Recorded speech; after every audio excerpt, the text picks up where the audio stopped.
Antaséna kang sinedya Basuki ingkang kaesthi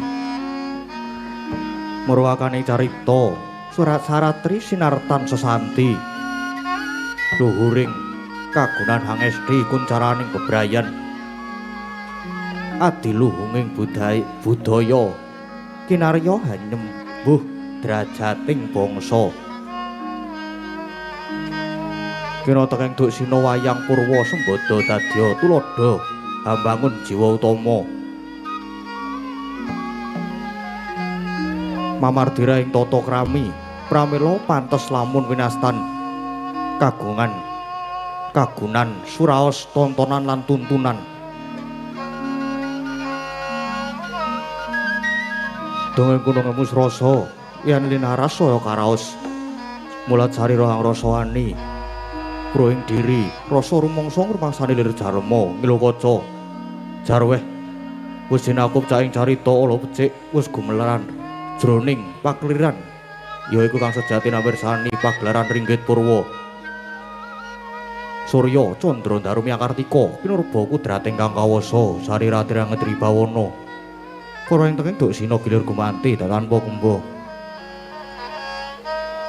teman dadya petangane dina sasi warsi windu kang sarta abad tetukulan tang artu makarga sinirambu jawapating krembyah dadya pepadhanging kutu-kutu alang atoga Brana-nom yang Brantaya dadya bebranaan kang tanpa wicalan jalma manungsa tinitah priya wanita sponra-ponranut golonganing bangsa dewi-dewi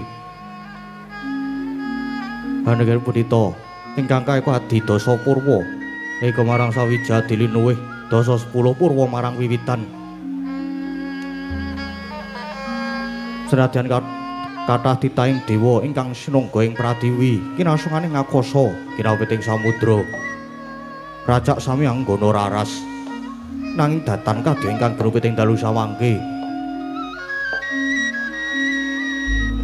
yekti ingkang sinebat gumlaring pretapan Sukalima ya ing Sukapanca winastan Sukalima Kranada ing nguni ana wit suka jejer 5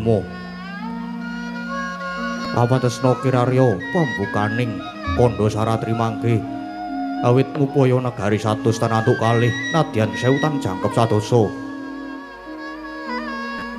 lah sinten ingkang pangasrama ing mriku yekti ingkang peparab Begawan Durna ya Resi Kumbayana Tupanita ingkang mumpuni saluwiring aguna wasis kita ngesti kesdik paningali buntas kawruhe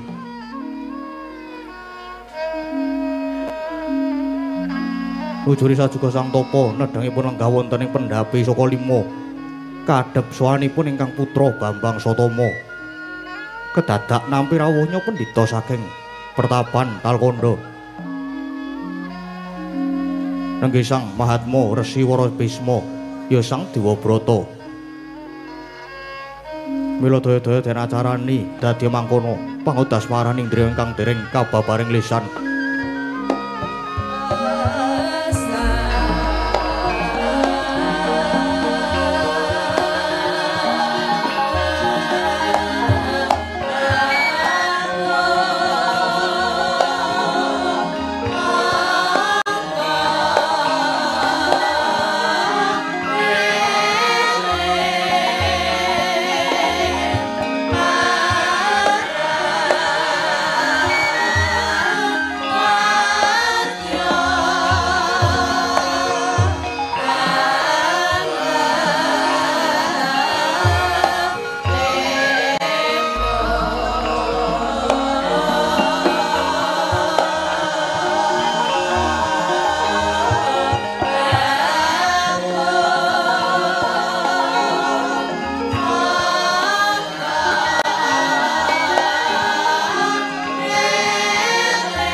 Sritinon ing pasewakan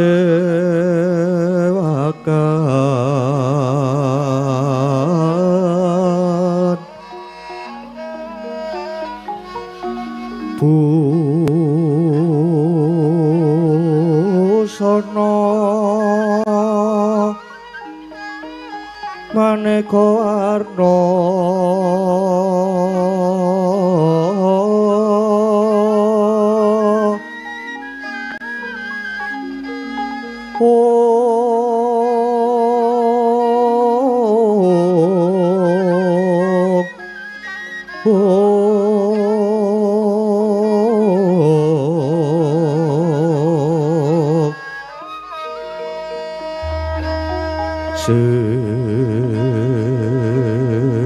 Sebak puspiteng udyana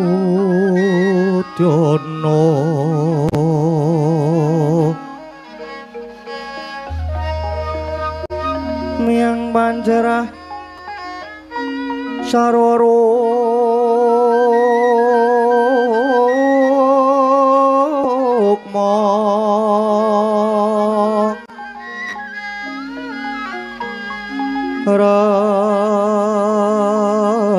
ranggeng manik Narawata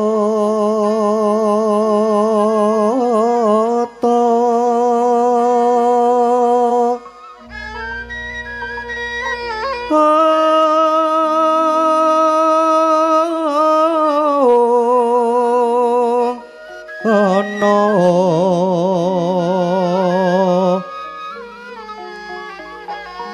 Obro prabanyo kang sumirat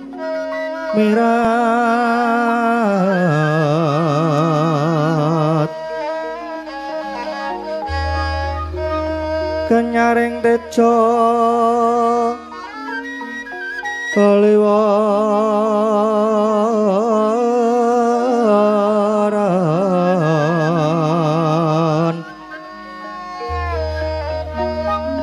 lerki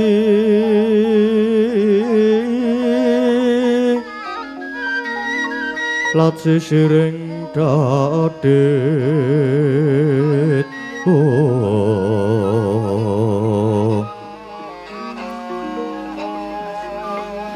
wimbuh kakondom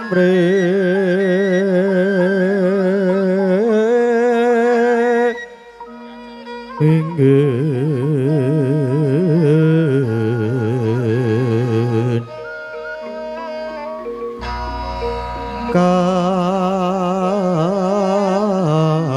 katiuping samirana mandra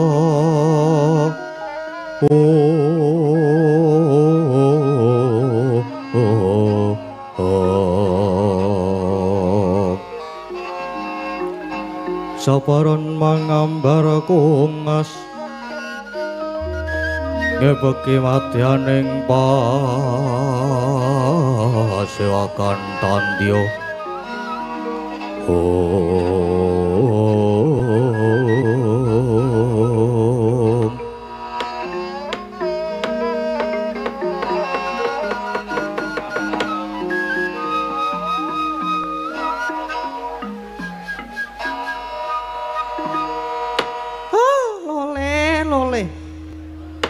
Gandong blekuduk manyar-manyar.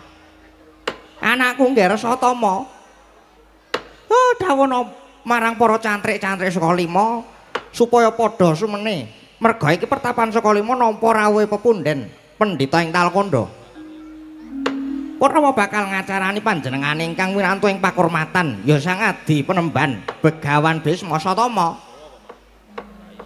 Ih, kula nun. Ngestahaken dawuh Kanjeng Rama. Lole. Duh Sang Adi Penemban Talkanda. Jimat pepunden kula wonten ing Madyapada prapting delahan. Kanugrahan ingkang tanpa upami dene Paduka Sang Maharesi Mahatmawara Bisma kepareng rawuh wonten ing pertapan Sukalima mriki. Kepareng kula ngaturaken pambagya ngaturaken pambake panakrami saha ngaturaken sungkem pangabekti penemban.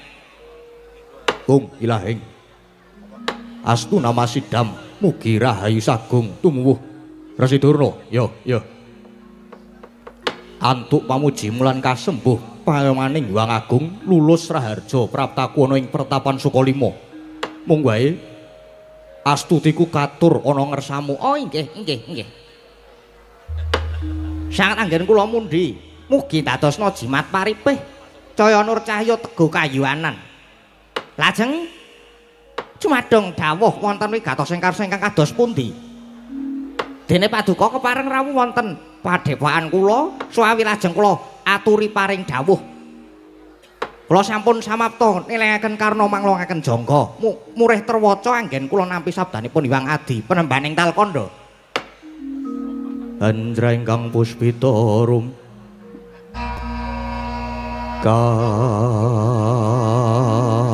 kasiliring samira nomrek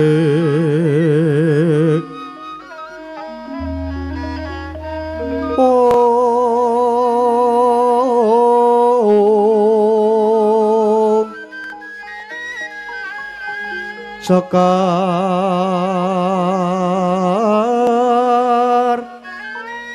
gadung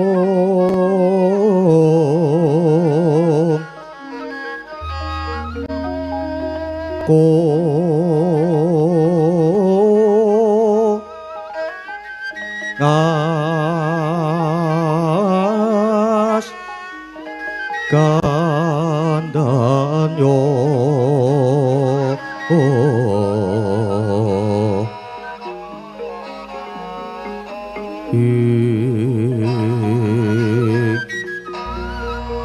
maweh raras retnaning diya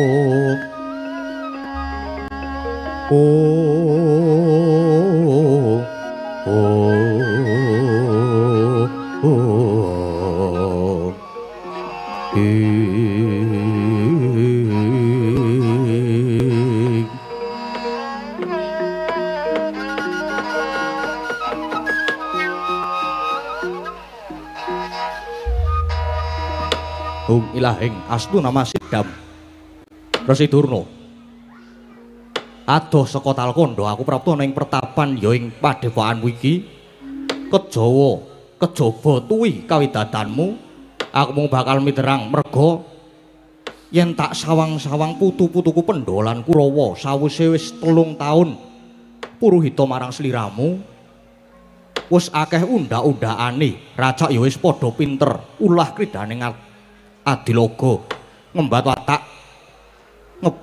watang sak dhuwuring turangga pun clanggada tangki sing curiga miyang lumaraping Warastra uga prigel mranata gelar baris tegese pendolan Kurawa kena tak jagake dadi satriya kang perwira lan sentosa Sumbaga Wiratama ingkang ngadeg jejeg ana ing tengahing adil Resi Kumbayana. Penembahan sampun ngantos kladuk anggen paduka ngalembana dhateng kula awit kula ngrumaosi menawi katraju katimbang kalian paduka Sang Wiku kula tasih cingkrang ing pamawas tupeting kawruh. Aja ngono Durna, aku mung pengen ngerti paugeranmu apa lan pewatonmu piye nggonmu mulang siswamu mula babarna kanthi terwaca Durna. Duh Sang Premban paugeran miwah adeg-adeg anggen kula nularaken ngelmi kasektenan kaprawiran dhateng para siswa. Menika sekti wonten 3 tataran. Inggih menika setunggal trampil kridaning ulah perang pupuh.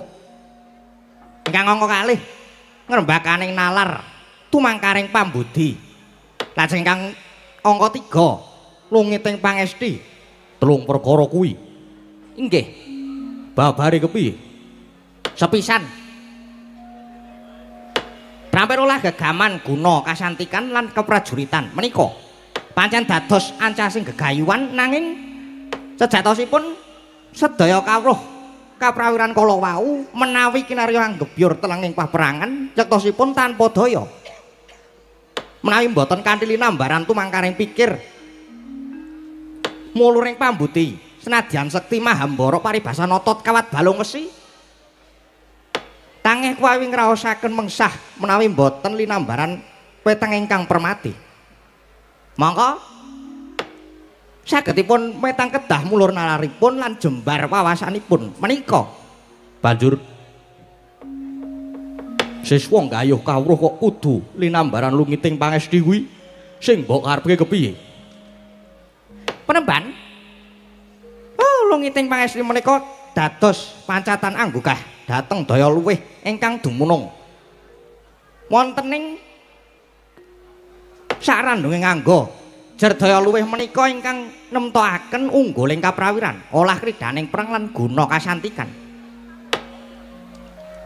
Tumrap mangkaring nalar daya luwih menika minangka pambuka meninging pamawas pratiti sing tumindak. Dene srananipun gugah daya menika muhung kinantenan tuaja ing panemban, tuaja ing panembah linambaran laku brata anut kabisan lan kadewasanipun piyambak-piyambak.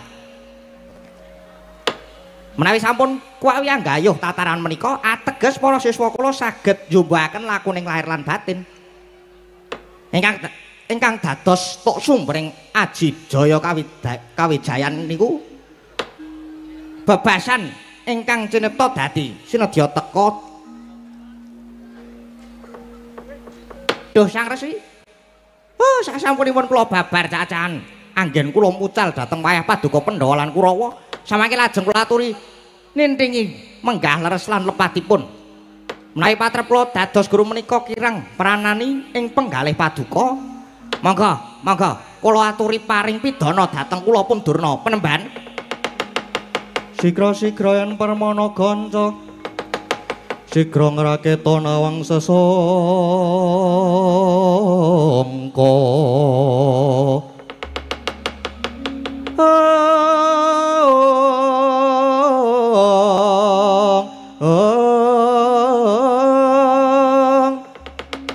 Goyang lenggahing Sri Nalendra ambek marwa sing sang Katri kumulung mangra empak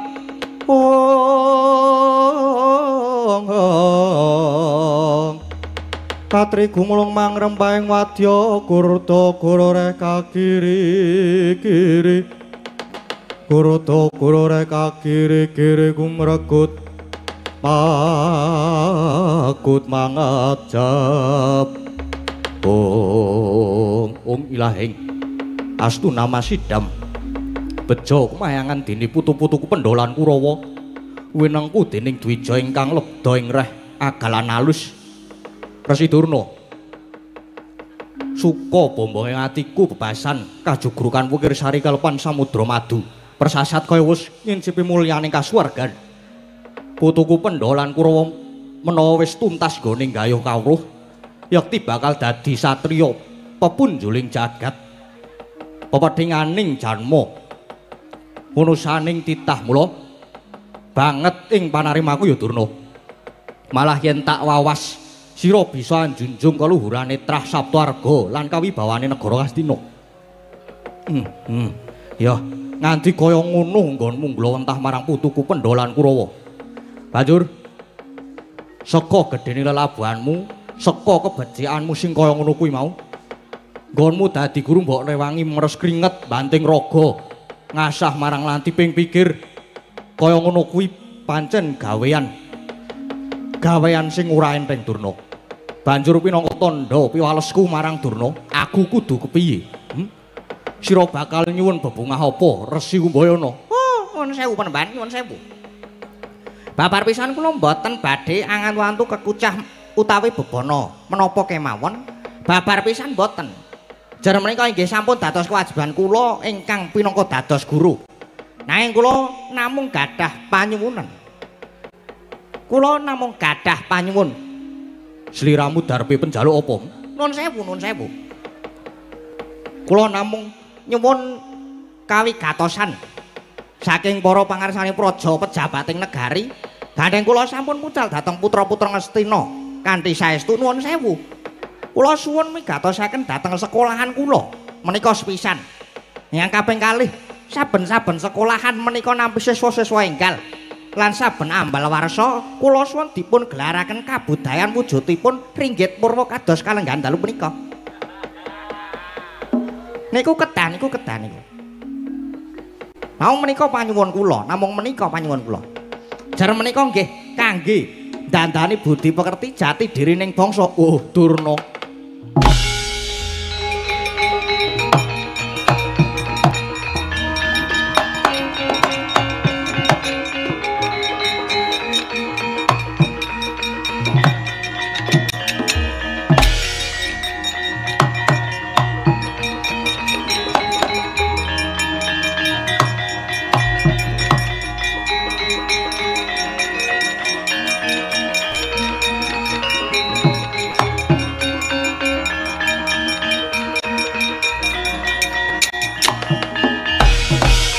Ilahing asnu nama sidap Durna ing kene iku dadi guru sing kewajibane mulang babagan kasektenan kadigdayan.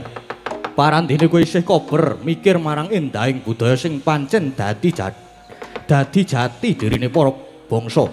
Yo, bab iku samangka bakal tak aturke ana ngersane sing kawokan.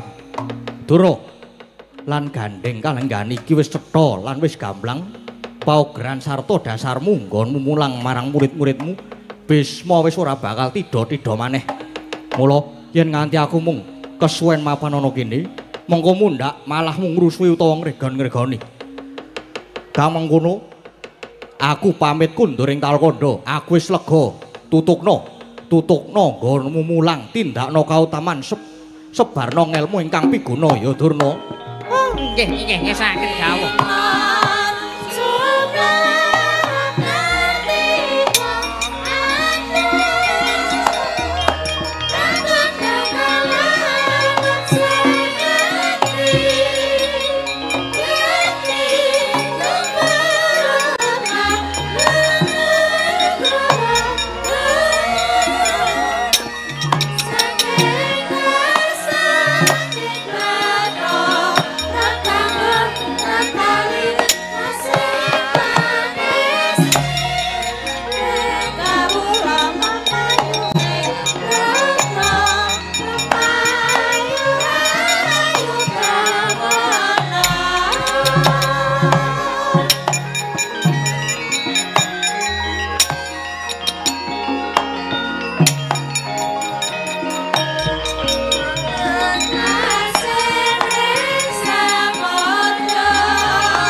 Senongwati jagat kinari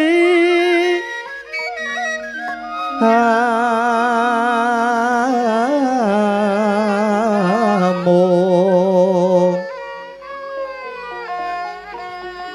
mbak lumembak ombak ing samudra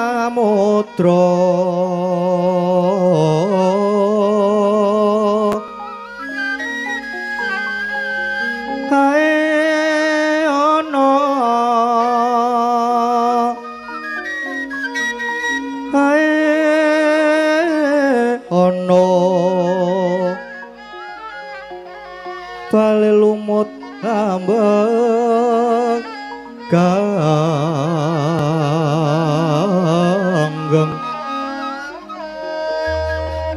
wito denceng-dencengan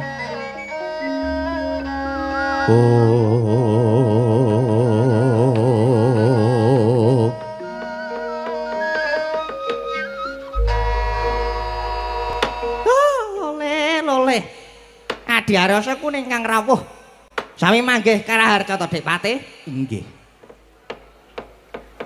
pangestunipun Kakang Penemban wilujeng suwan kula ing pertapan Sukalima pawan rawuh paduka ingkang putrapun Swatama ngaturaken sumangkeming pangabekti iya Gersatama tak tampa ndadekke bombong rasaku pangestuku wae tampanana ya Gersatama nggih sanget anggen kula mundi Dik Patih semengko pengawak Bajra lajeng wonten wigatos menapa niki Dik Patih rawuh wonten ing pertapan Sukalima inggih Kakang inggih nyuwun pangapunten yen ganggu kamardikaning Kakang Penemban nggih mboten dados menapa kula menika pun kulina dirusui kok Dik Patih pun mboten napa-napa wonten napa Dik Patih wonten napa Kakang Durna kula namung ajeng nanjeaken yen Kakang Penemban menapa siyos anggenipun badhe ndandani pendadak ngadani pendadaran ing Sukalima nggih siyos Dik Patih siyos pripun to pripun niku pun jelas siyos poster sampun tertempel di mana-mana niku pun jelas siyos Dik Patih siyos merga niki pun dadi padatanan pernatan paguron Sukalima yen pamulangan niku pun ngancik akhir tahun ngoten niki kudu diadani pendadaran utawi ujian. Lah, pripun kersane Adik? Adik Patih Haryasangku niki pripun kersane? Nggih. Lah yen siyos kula mung ajeng nyuwun keterangan. Rening cethane Kakang Durna niku urip mulya, mubra-mubru, makmur mapan ana negara Ngastina. Nadyan kados pundi sampun sami nekseni yen to Kakang Durna niku wonge Kurawa. Mula tak suwun mulunging penggalihe Kakang Penemban lan kawicaksanane Kakang Durna. Pripun carane supados anak-anak kula sata Kurawa ing mangke saged unggul juritipun.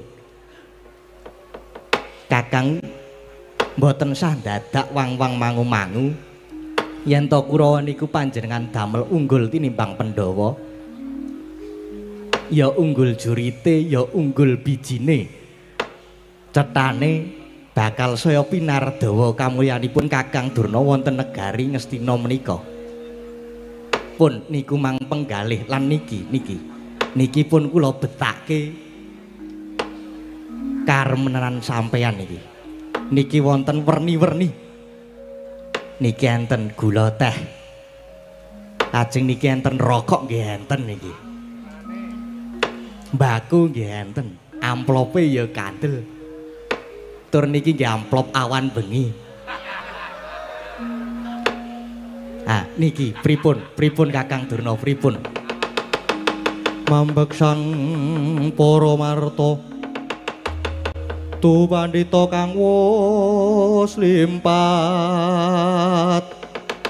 Parama Widyang Sanyata.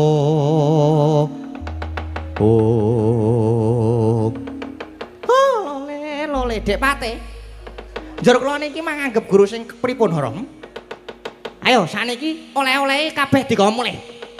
Niku mang gawa mulih. Rumangsa sampean apa? Dadak gawa oleh-oleh bareng. Apa-apa terus digawa rene.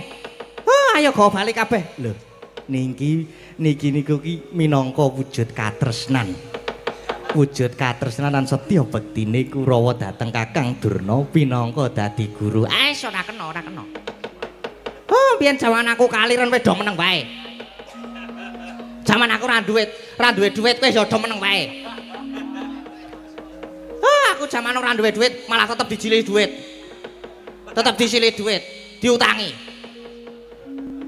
Bareng saiki aku dadi guru, mangsane arep pendadaran kok terus dong gawa gula teh. Yen ngaten malah dadi cetha. Cetha nek sampeyan niku ajeng nyogok kula to. Sampeyan ajeng nyogok kula. Ajeng nyogok to kula niku tukang nyogok Dik Patih. Kula niku tukang nyogok kok ajeng disogok nggih mboten saged. Mboten saged. Tur malih ngaten nggih Dik Haryo. Pendadaran putra paguron Sukalima niki sejatine mung kanggo ngukur sepira ta bobot njaba jerone si murid ngone padha ngudi kaprawiran marang aku. Dadi Pendhita Durna kudu nindakake adeking guru sejati. Kudu tumindak sing samestine. Yen iya ya ya, yen ora ya ora. Nek pancen pinter lan becik ya tak luluske, tak luluske. Nek elek tenan ya kudu ditandani kabeh. Ben supaya do mugen lan tabeni nggone sinau. Nggih, nggih. Nanging Kakang Durna kudu eling. Yen Kakang Durna niku saben sasi diblanja. Gesange Kakang Durna niku wonten sangandhap genderane negari Ngastina. Kula aturi eling lho Kakang, kula aturi eling. Eling, eling. Jaman sakniki niku golek gawean niku angel, angel sakniki. Nek nganti dilereni nggone dadi guru. Nuwun sewu njur Kakang Durna arep dhahar napa? Pun niku mang penggalih niku. Lole nuwun sewu Dik Patih nuwun sewu. Jane kula niku nek yen mireng rembug sampean mung mesem, mung tak enjepi kok. Mula yen mboten ngerti niku mang takon. Dik, kula niku wonten Sukalima niku jajaring guru. Sampean prisa mboten? Guru niku napa? Ha, guru niku genah wong tukang mulang to. Ha nggih, bener tukang mulang. Nanging guru iku anggone mulang kudu awewaton bener adhedhasar adil. Kudu tresna marang murite ya sing derajat apa wae. Mbuh murid mau jajaring Nalendra apa satriya. Lan senajan wong sudra sempali, loro saudon telu saurupan. Katresnane sang guru kudu padha, kudu padha. Dados kaya kula dadi guru ya ora kena mban cindhe mban siladan. Ora kena pilih kasih kabeh kudu tak padha. Kose. Kok sampean beda karo sing wis-wis to? Monggo Pendhita Durna niku nek ten pundi-pundi pun kondang eleke lho. Kok dengaren sakniki dadi apian kaya mangkono kuwi. Kok dadi kaya mangkene iki to, Kang? Loh, apik karo elek niku lak ya gumantung lakone. Apik karo elek niku gumantung danane. Anggere ora dine dana ora muni. Anggere ora dine dana ora didolopi.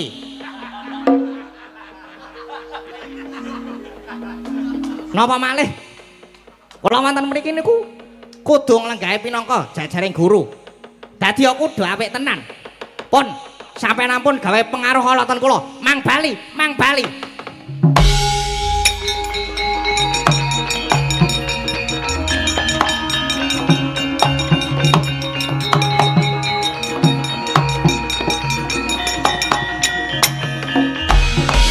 Oh ya. Sajake Kakang Durna wis ora iso dijak apik. Ya, titenono wae Kang. Anane pendadaran mengko nek nganti Kurawa kalah karo Pandhawa, Sengguni tetep arep gawe karti sampe kok gawe elek jenenge Durna.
aku.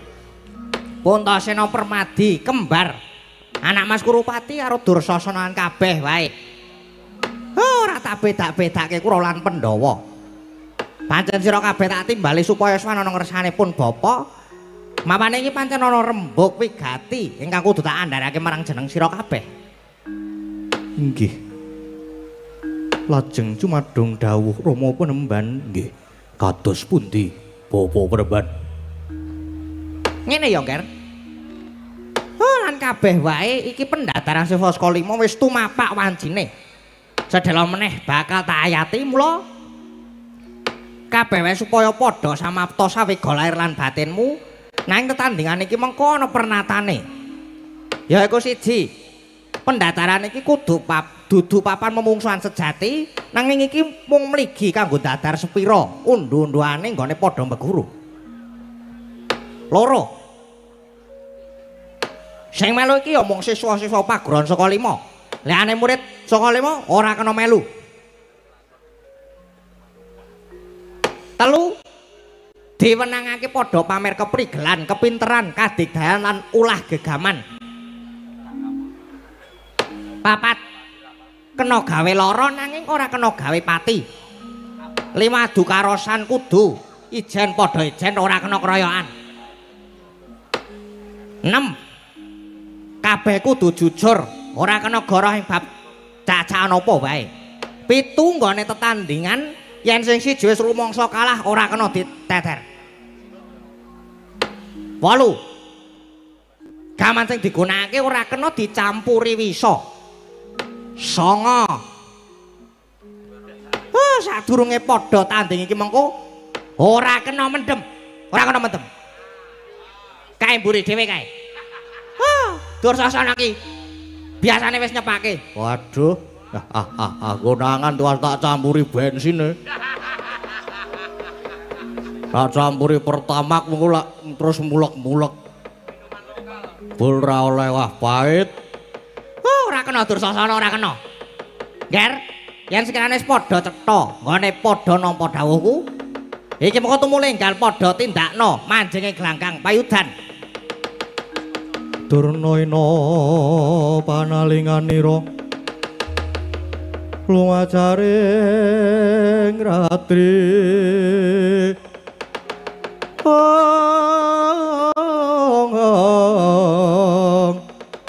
dinenggak jangganira dening Sang Tresna Jumena.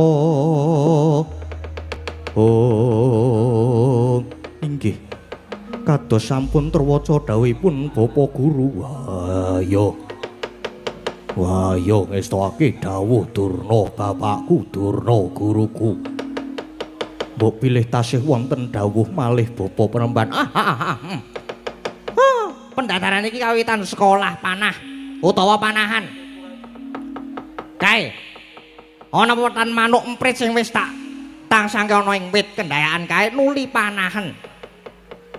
Mbuh Pandhawa mbuh Kurawa sapa wae sing bisa manah manuk emprit kae nganti bisa natas mripate manuk nganti bisa bolong mlompong. Oh ayo kuwi siswa sing tak anggap lulus. Inggih Bapa. Yen mekaten nyuwun pamit Penemban. Lho inggih nyuwun pamit Bapa. Nadyan Purma Permadi ugi nyuwun pangestu Bapa, nyuwun pamit. Wah, aku njaluk pamit. Durna bapakku. Aku njaluk pamit pangestune Durna bapakku sing tak suwun. Anak-anakku Nger, kabeh wae ingkang padha surtiti ngati-ati lan aja padha lali marang kabeh dawuhku ya Nger. Anak-anakku Kurawa lan Pandhawa.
Satama. Kowe aja meri aja sumelang. Mergo kowe iki isih bocah. Sesuk mangsane ana wektu wirunggan, kowe tau ulang dhewe ya ngger Satama. Inggih, inggih. Saestu nggih Rama. Jalaran kula inggih kepengin dados tiyang ingkang sekti kados para satriya menika. Ya, aja sumelang, aja sumelang. Neng sesuk teku mulang kowe. Sesuk neng olehku mulang kowe, ya. Inggih, inggih. Wis, saiki cara ratu mono aku arep kondur kedaton. Ning kuwi cara ratu. Pun Bapak bakal munggah ana sanggar pamujan. Mula dawuhna para cantrik saka 5 supaya padha muni gendheng utawa ladrang Santi Mulya. Kanggo ngiringi utawa ngurmati pun Bapak. Ya, Resi Durna. Inggih, ngestokaken dawuh Kanjeng Rama. Cantrik saka 5. Supaya padha mungel ladrang Santi Mulya.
Iya sing ngedram kepiye kurang briefing apa sing ngedram ki? Ya. Alhamdulillah puji syukur ngonjo kersane Gusti Allah. Gusti ingkang Maha Agung. Dene awake dhewe sowan. Sowan ana ngendi iki, Mak? Iki sowan ana Dusun Gejayan. Kelurahan ngendi kelurahane? Condong Catur. Banjur terus iki ujupe barang. Ujupe apa, Mak? Ujupe iki apa jenengane? Merti Dusun. Merti Dusun. Tasyakuran Merti Dusun. Tasyakuran Merti Dusun. Iya kaya ngono kuwi no. Iya. Coba dijelaske. Waduh. Kon jelaske iki. Iya. Oh, padake cah bodho. Piye to? Tujuane Merti Dusun yaiku mujudake rasa syukur marang Gusti sing wis diparingi rezeki lan keselamatan. Iya, banjur Nglestarekake budaya lan tradisi leluhur lan nguatake tali kekeluargaan. Ngomongin kekeluargaan wae angel ran jamak. Apa aku ketularan sing mayang mawan apa ya? ya ora, Mak. Heeh, iki tak teruske sik. Iya. Lan kebersamaan ing antarane warga liwat kegiatan kayata. Apa?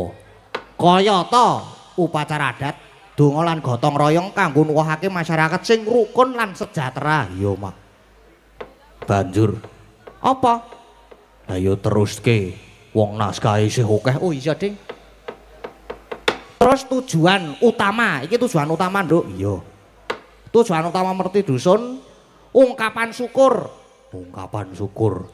Masyarakat ngaturaken puja lan puji syukur dumateng Gusti ingkang Maha Kuwaos awit saking sedaya kanugrahan lan kanugrahaning bumi kados rejeki, keselamatan lan katentreman. Iya, sak banjure Pelestarian budaya. tradisi iki duweni ancas kanggo nglestarekake nilai-nilai kearifan lokal lan warisan budaya leluhur sing wis diwariske turun temurun. Iya, Mak. Sak banjure ana meneh. Isih ana meneh. Apa, Mak? Nguatake kebersamaan. Nguatake kebersamaan kuwi kepiye? Ngene ya. Nguatake kebersamaan kuwi kaya Merti Dusun iki minangka ajang silaturahmi lan ngumpulake warga. Nah, nguatake rasa kekeluargaan, kebersamaan, kerukunan dan semangat gotong royong ing urip bermasyarakat. Iya. Terus sak banjure apa meneh? Wis ya meng kuwi terus saiki pandonga lan panyuwunan kanggo keselamatan. Iya. Saliyane wujud rasa syukur, warga desa iki uga minangka pandonga lan panyuwunan supaya warga desa diparingi keselamatan, diparingi ketentreman saka kabeh ancaman lan bencana. Iya ngono kuwi, Mak. Amin. Iya, aku lali amin. Terus apa meneh? Pembangunan ekonomi lokal. Aku tekan pembangunan ekonomi lokal. Wis ora apa-apa. Pembangunan ekonomi lokal kadangkala bagian desa uga mbuka kesempatan kanggo bakul lokal kanggo adol panganan, omben-omben lan kerajinan saengga bisa nguntungake ekonomi lokal. Ngono ya, Mak. Iya. Lho, ngono ya, Mak. Kok nganti kleru aku nganti tak sauri dhewe. Iya. Sabanjure iki apa jenengane? Awak dhewe iki bengi iki ana sing spesial. Spesial kepiye? Spesial ki maksudnya dhewe dikancani karo bintang tamu. Bintang tamu. Tak kira ki sing spesial martabak, Mak. Udu, nek martabak wis mau sore. Mau sore martabak we aku sing bayar. Neng angkringan mau sing bayar ya aku. Etok-etoke angkat telepon men ora bayar. Wah, jan. Le telepon gimik, "Halo, kepiye? Iki nang kene," ngono kuwi. Terus bahasa rampung bayar kok terus dipateni telepone. Lah ketok banget to nek arep bayar ngono kuwi. Sapa kuwi? Sing demung loro kae. Sing keplok-keplok kae pelaku utama kae. Gaweane wis ngajarake sing ora apik. Ngajarake sing ora patut dicontoh. Ngono, ayo. Ngono kok sapa-sapa kon teko nang omahe. Arep diajari sing elek ketok iyan. Iya. Ya ayo gek diunggahke sik bintang tamune men ngewangi awak dhewe. Heeh ngono kuwi. Soale aku nek ora diwangi biar bintang tamu kuwi mau. Iki rong lumpukke bahan ki iso jedot munggah sirahe. Iya, karo dilumpukke alon-alon. Heeh engko karo dienggo sangu mengko nggon gara-gara. Iya. Bengi iki bintang tamune sapa? Bintang tamune yaitu sapa to? Mbak Elisa kalih Mbak Lintang Kairo. Dek Lintang Kairo. Loh, iya. Padhake.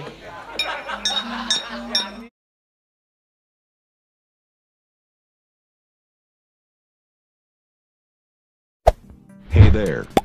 Subscribe to my channel. And also press this bell icon.